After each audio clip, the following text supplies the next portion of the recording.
आदरणीय बंधुओं, माताओं व मेरी प्यारी बहनों, राधे राधे। आप सभी का हमारे YouTube चैनल जीवन की धारा पर बहुत बहुत स्वागत है। बंधुओं, आज हम इस वीडियो में मार्गशीर्ष माह शुक्ल पक्ष की मोक्षदा एकादशी की कथा सुनेंगे, जिसे सुनने सुनाने से भगवान श्री हरि की कृपा से वाजपेयी यज्ञ का फल प्राप्त होता है व पितरों का उद्धार होता है। कथा सुनने के बाद यदि आप हमारे चैनल पर नए हैं तो कृपया हमारे चैनल को सब्सक्राइब करें, बेल आइकन को प्रेस करें ताकि हमारी वीडियो की नोटिफिकेशन सबसे पहले आप तक पहुंचे। वीडियो को शेयर व लाइक भी जरूर करें। धर्मराज युधिष्ठिर बोले, हे केशव, मैं पूछता हूँ, मार्गशीर्ष मास के शुक्ल पक्ष में जो एकादशी होती है उसका क्या नाम है, क्या विधि है तथा उसमें किस देवता का पूजन किया जाता है? भगवान श्री कृष्ण बोले, हे राजन, मार्गशीर्ष मास के कृष्ण पक्ष में उत्पत्ति नाम की एकादशी का वर्णन मैं तुम्हें सुना चुका हूँ। अब शुक्ल पक्ष की एकादशी का वर्णन करूंगा, जिसके श्रवण मात्र से वाजपेयी यज्ञ का फल मिलता है। उसका नाम है मोक्षदा एकादशी, जो सब पापों का हरण करने वाली है। हे राजन, उस दिन यत्न पूर्वक तुलसी की मंजरी तथा धूप दीप आदि से भगवान दामोदर का पूजन करना चाहिए। पूर्वोक्त विधि से ही दशमी और एकादशी के नियम का पालन करना उचित है। मोक्षदा एकादशी बड़े बड़े पातकों का नाश करने वाली है। उस दिन रात्रि में मेरी प्रसन्नता के लिए नृत्य, गीत और स्तुति के द्वारा जागरण करना चाहिए।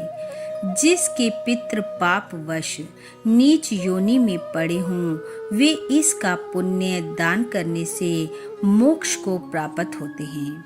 इसमें तनिक भी संदेह नहीं है। पूर्व काल की बात है, वैष्णवों से विभूषित परम रमणीय चंपक नगर में वे खानस नामक राजा रहते थे। वे अपनी प्रजा का पुत्र की भांति पालन करते थे। इस प्रकार राज्य करते हुए राजा ने एक दिन रात्रि को स्वप्न में अपने पितरों को नीच योनि में पड़ा हुआ देखा। उन सबको इस अवस्था में देखकर राजा के मन में बड़ा विस्मय हुआ और प्रातःकाल ब्राह्मणों से उन्होंने उस स्वप्न का सारा हाल कह सुनाया।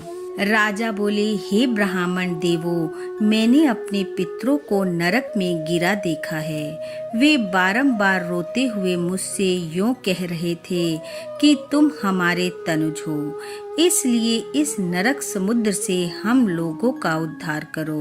हे द्विजवरों, इस रूप में मुझे पितरों के दर्शन हुए हैं। इससे मुझे चैन नहीं मिलता।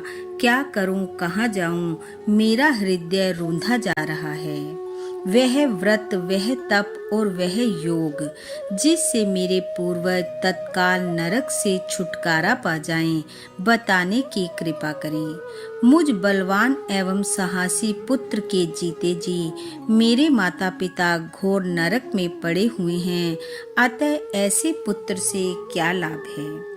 ब्राह्मण बोले, हे राजन, यहाँ से निकट ही पर्वत मुनि का आश्रम है। वे भूत और भविष्य के ज्ञाता हैं। हे राजन, आप उन्हीं के पास चले जाइए। ब्राह्मणों की बात सुनकर राजा व खानस शीघ्र ही पर्वत मुनि के आश्रम पर गए और वहां उन मुनि श्रेष्ठ को देखकर उन्होंने दंडवत प्रणाम करके मुनि के चरणों का स्पर्श किया। मुनि ने भी राजा से राज्य के सातों अंगों की कुशल पूछी। राजा बोले, हे मुनि श्रेष्ठ, आपकी कृपा से मेरे राज्य के सातों अंग सकुशल हैं, किंतु मैंने स्वप्न में देखा है कि मेरे पितृ नरक में पड़े हैं।